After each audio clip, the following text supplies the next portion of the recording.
membatalkan wudu awak adalah an-naum ghairul hay'ah bi ghairi mutamakkin fil ard, yaitu tidur yang tidak tetap, yang tidak berada posisi yang tetap di tempat posisinya. Makasih di dalam kitab Kifayatul Akar dijelaskan jangan sampai badan awak, punggung awak, segala di badan awak dan kepala awak itu bersandar kaki lalok. Jadi kok lalu awak bersandar ke diam atau ke tiang, tak kalau awak maka batal wudu awak. Tapi lalu awak tu tangan duduk senyum, lalu tak kekor, maka wudu awak tidak batal. Kalau tetap posisi tidak bersandar punggung, kepala tidak bersandar, maka wudu awak tidak batal. Kalau tidak bersandar, tapi kalau bersandar, agaknya bersandar tu ke bahu kawas sebelah awak, bersandar awak tekeko di bahu sebelah awak, itu batal. Jadi yang menjadi kategori batal adalah ketika punggung dan kepala awak bersandar, ketika lalu. Selain dari itu, apalagi lalunya berbaring, itulah sadolah ini bersandar tu. Kalau lalu berbaring lalu tekeko, ulang udah balik. Jangan sampai awak lama lalu awak iurunya awak langsung aja soalnya. Itu perhatikan mana. Lalu main mulia, lalu ketika badan dan kepala tidak bersandar tu mulia tu. Pokoknya lalu. Kalau bapak tu biasanya ketika khotib khutbah Jumat, itu paling banyak lalu tu. Dalam posisi duduk, tidak batal dia untuk berdua kalau model itu. Tapi kalau bersandar di tiang, lama lalu itu baru batal udawat. Itu yang kedua. Yang ketiga adalah zawalul akli bisakarin aw maradin, hilang akal dengan sebab mabuk atau sakit. Hilang akal, tidak sadar, tidak tentu aku tidak sadar ada pingsan. Bisa dengan sebab pingsan, bisa dengan sebab mabuk. Kalau mabuk, pingsan, batal udawat. Langsung dia bisa dibuat kosong, tabulai yang suam. Tidak sadar itu, baru sadar umur ini kemudian. Walaupun sebentar maka lama, maka batal udawat. Itu yang ketiga. Yang keempat yang membatalkan wudu adalah lama surajulil mar'ata bi ghairi hailin ghairal mahram. Bersentuhan laki-laki dan perempuan tanpa ada batas selain mahram. Kok definisinya? Bersentuhan laki-laki dan perempuan tanpa batas, tanpa pembatas dan selain mahram. Jadi kok misalnya mama bersalaman, jawab bapak kok pakai tangan kuang bersalaman, kan tidak bersentuhan kulit sama kulit itu, itu tidak batal loh. Tapi kalau bersentuhan kulit sama kulit baru batal. Yang lain kalau bersentuhan sesama mahram, maka itu tidak batal doa. Siapa mahram itu? Orang yang haram dinikahi, tidak boleh nikah dunia haram hukumnya. Maka itu adalah mahram awak. Siapa contohnya? Orang tua awak, orang tua kandung, anak, cucu, adik, kakak. Maka bersentuhan benar, bagai duit benar dua, tidak bakal dia dua. Tapi yang sering salah dipahami Jawa adalah kok misalnya awak bersentuhan kulit jo anak mama awak atau anak apa awak. Batal nak udawat. Bersentuhan awak jo anak apa awak atau jo anak mama awak atau jo anak dewa. Batalkah udawat? Anak apa jo anak mama? Iku gajinya dah segi hukum agama. Kalau hukum adat tidak boleh. Anak apa jo anak mama batal nak udawat. Anak mama bisa nikah. Kalau anak apa? Bisa nikah.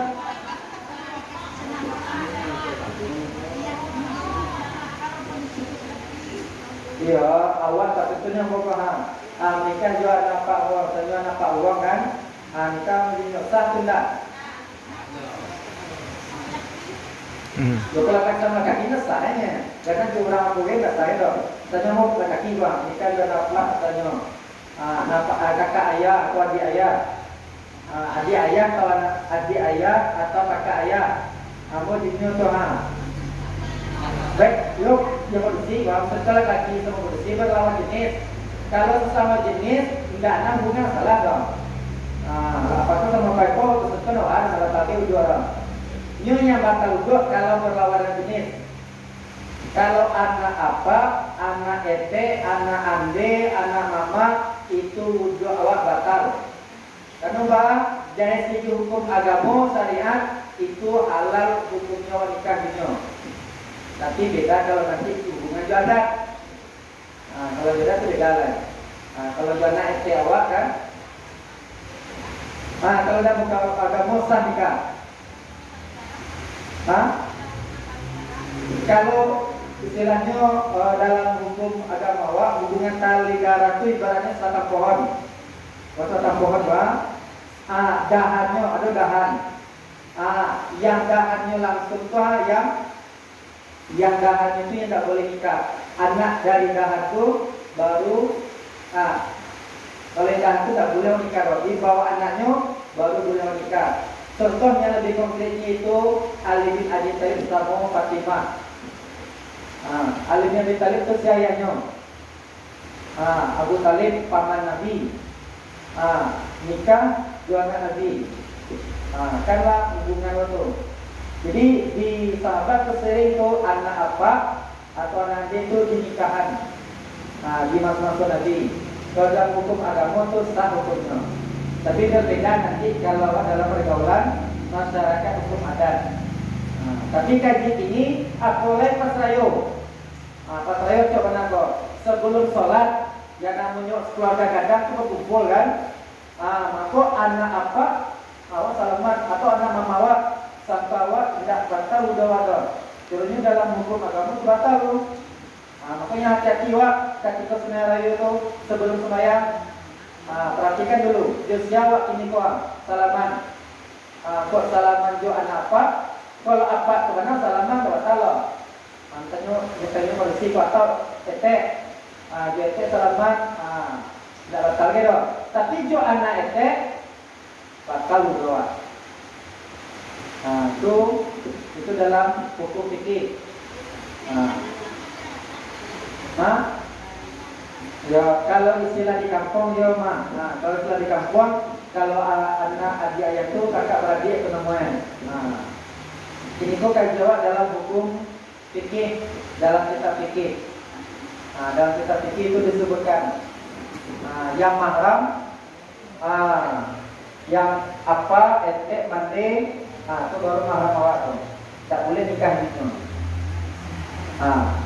Jadi hati-hati wak, boleh salaman tapi pakai sarung tangan, pakai salam kuat, dibatasi. Jangan sampai kulit bertemu dengan kulit. Satu lagi yang saya pahami, suami istri bersentuhan batal tak wuduan? Batal kan? Aku banyak yang saya paham. Bola nikah sah memang ya, sah banget, tetap dia justru sahnya itulah makanya batal wuduan. Dengan sah menikah batal lah wudhu. Kadang-kadang kawan atau sebagian kawan kan lakukan yang begini itu sudah wudhu sesuatu kewajiban. Maka itu tetap batal wudhu. Menantu, kalau menantu itu ada kajinya mahram musyawarah gitu. Kalau mertua dengan menantu itulah jadi orang tua dengan sebab nikah jananya. Ada masih itu dihitung mahar tuh. Karena menikah juga nanyalah di orang tua istilahnya. Malah di orang tua tu kalau orang bersalaman di orang tua. Auratnya semua kakak, aurat keluarga tuh. Kalau ini ada mahram dengan jalur darah, ada mahram dengan jalur perkawinan, musyawarah, ada selain mahram dengan saudara sepersetuan. Menyusul jo yang lain. Saudara sepersetuan itu mahram dulu. Nah, itu kalau tak itu kalau ada keputusan itu setelah anda batal doa dong. Yang terakhir adalah masul farjil adami, menyentuh faraj atau kelamin anak Adam. Baik punya awak maupun punya orang, walaupun punya anak ketek yang baru lahir, awak misalnya awak berasihan kan dari kejabat, maka batal wudu awak. Menyentuh kelamin anak Adam, baik laki-laki maupun bersih, maupun punya sendiri maupun punya orang lain. Baik punya awak maupun punya orang yang wudu tetap batal. Tapi waktu itu tangan awak, waktu itu badan awak tidak batal. Tapi ketika di kelamin awak, maka itu batal wudu awak. Itu tidak cuma satu tubuh itu yang tidak boleh awak sentuh ketika awak sudah wudu. Dengan tanpa pembatas kulit sama kulit. Tapi kalau terlampau jo roh, jo sarawak, itu masalah gak tentuan. Kalau dia halangi, ini batalnya kalau bersentuhan kulit langsung. Misalnya awak mencebok cucu awak atau keponakan awak, hanya baru lagi ya kan? Waktu itu batal wudu awak. Itulah segala hal yang membatalkan wudu awak atau 5 perkara. Ada tanya papa mama?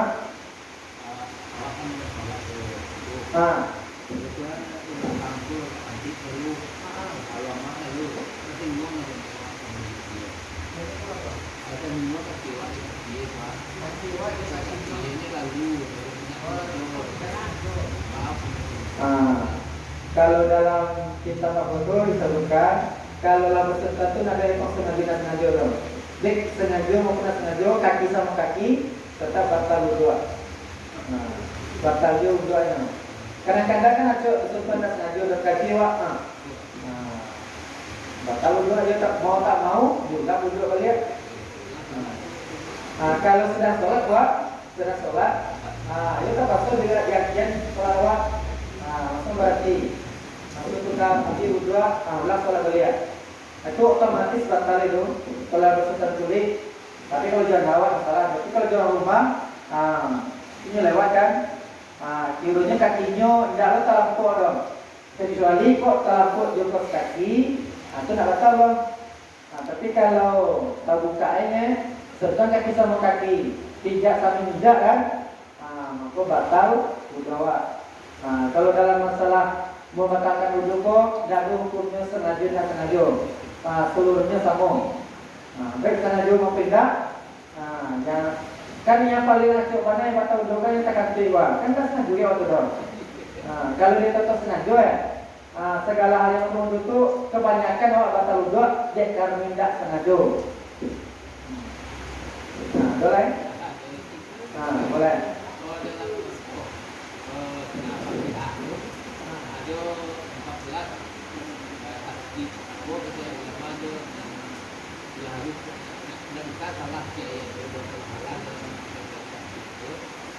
Itu punya jadi untuk apa dia itu ada beberapa mana di mana aku masih Makasih itu kan Al-Fatihah termasuk dalam kategori rukun salat. Tinggal Al-Fatihah maka selawat tidak sah. Maka mulai dari ayat pertama Bismillahirrahmanirrahim ayat pertama itu sampai waladhdallin, maka seluruhnya itu baik makhraj huruf panjang pendeknya harus kedua. Tinggal tasdid ketek atau bertambah-tambah yang tidak batik tambah, yang wak batik dikurangkan, maka sholat ini tak sah. Berarti mana? Tapi kalau dalam itu ada kitab pada disebutkan kok misalnya baru belajar, awal dulu waktu PT apal pakai inilah dulu apal itu. Kalau masih dalam kategori belajar sebagai makmum atau sholat sendirian itu boleh diganti dengan zikir. Karena la ilaha itu kalau belum hafal Al-Fatihah. Tapi kalau lah jadi imam, mau tak mau harus hafal Al-Fatihah. Nah, boleh diganti dengan kalimat lain. Terima kasih. Itu di dalam sholat ada rukun perbuatan, ada rukun perkataan, ada rukun hati. Yang 3 kol sebetulnya. Kalau perbuatan itu gerakan, kalau ucapan baca Fatihah, sambung ketika tahiyat. Tahiyat, selawat. Yang 3 itu tuh nggak boleh tinggal. Tapi yang lainnya tuh ketika rukun, sujud, diam sewanya. Selawat tetap sah. Baca subhana rabbiyal azim itu sunnah. Sahnya awak diam saja ketika tidak. Sah itu selawat. Tapi Al-Fatihah tidak dibaca, tahiyat tidak dibaca, selawat tidak dibaca, maka sholat awak tidak sah. Itu rukun qauli nama itu, rukun ucapan. Berapa? Mak? Apa mak?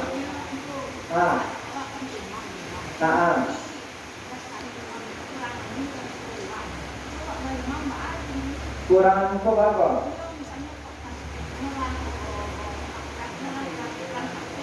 Kurang tape. Ya. Jadi kalau mirau kurang tape, ada di situ namanya mufarakah, berpisah dari imam.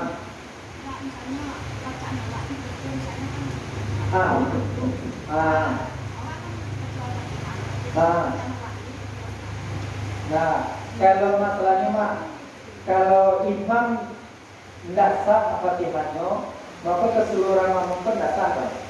Itu makanya balik jadi imam. Batal sholat imam.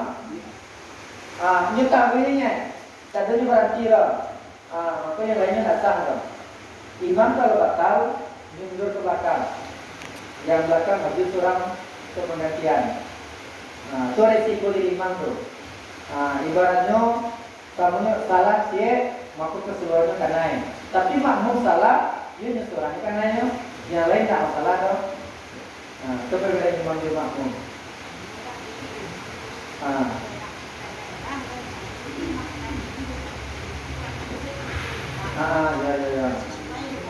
Ya. Jo istilahnya kalau dalam apa tuh, kalau Fatihah aku tidak selesai, dia tidak sah sholat imam. Kalau dalam istilahnya caranya, dia memisahkan diri namanya, mufarakah, memisahkan diri awal sunai kurang.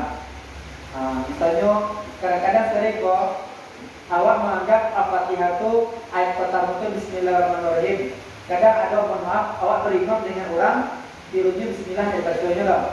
Nah itu sering tuh kadang awak pergi ke pasar kan, pergi ke daerah-daerah lain, berarti ini sholat jadi makmum awak.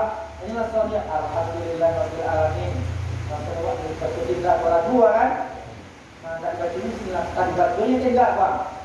Maka kalau itu dalam kitab itu anjurannya, berarti awak dengan kurang, wanita dengan kurang lah. Karena kalau ayat baca ayat pendek salah, kacau balau, salah bang.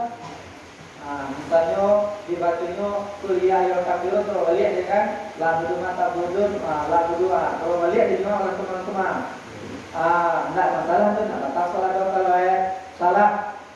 Pendek. Tapi kalau Al-Fatihah, salawat dan tahiyat, itulah harga mati itu.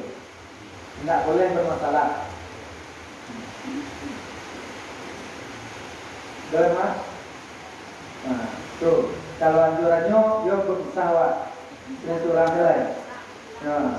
dia. Kalau mengikutinya, awak yakin Al-Fatihahnya masalah yo, tidak tahu mewawan mak.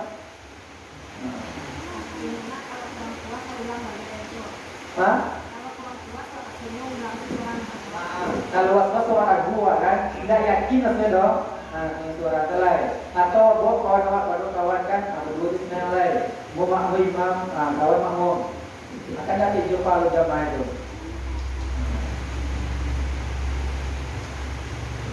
Boleh mak?